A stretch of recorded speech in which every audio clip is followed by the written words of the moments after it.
कनकवन नाम का एक बहुत ही सुंदर वन था। उसमें तरह तरह के पेड़ थे। उन पेड़ों पर अनेक पक्षियों ने अपने घोंसले बना रखे थे। वहीं एक जंगली फल का बहुत बड़ा पेड़ था। उस पर एक तोता अपने परिवार के साथ आराम से अपने दिन गुजार रहा था। उसी घोंसले में उसके माता पिता ने उसे जन्म दिया था। एक दिन एक जहरीले नाग ने अपना विष क्रोध में आकर उस पेड़ के तने में डाल दिया। विष के प्रभाव से धीरे धीरे वह पेड़ सूखने लगा। सभी पक्षी उस पेड़ को छोड़कर चले गए, परंतु वह तोता वहां से नहीं गया। उसे पेड़ की दशा देखकर दुख होता था, पर वह कुछ कर न पाया। एक दिन अपने इंद्रलोक को छोड़कर भगवान इंद्र वन में पधारे, क्योंकि उन्होंने उस वन के सौंदर्य के बारे में बहुत कुछ सुन रखा था। वे उसकी सुंदरता को अपनी आंखों से देखना चाहते थे। उस वन के सृष्टि सौंदर्य को देखकर उनका मन प्रसन्नता से ओतप्रोत हो उठा।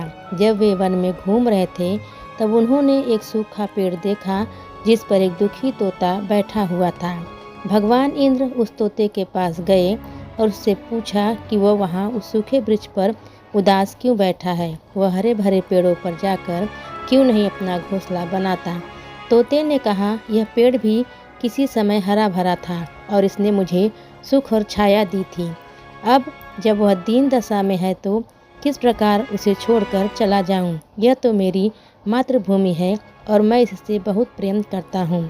उसका यह उत्तर सुनकर भगवान इंद्र उस पर बहुत प्रसन्न हो गए और उस वृक्ष को फिर से हरा भरा कर दिया।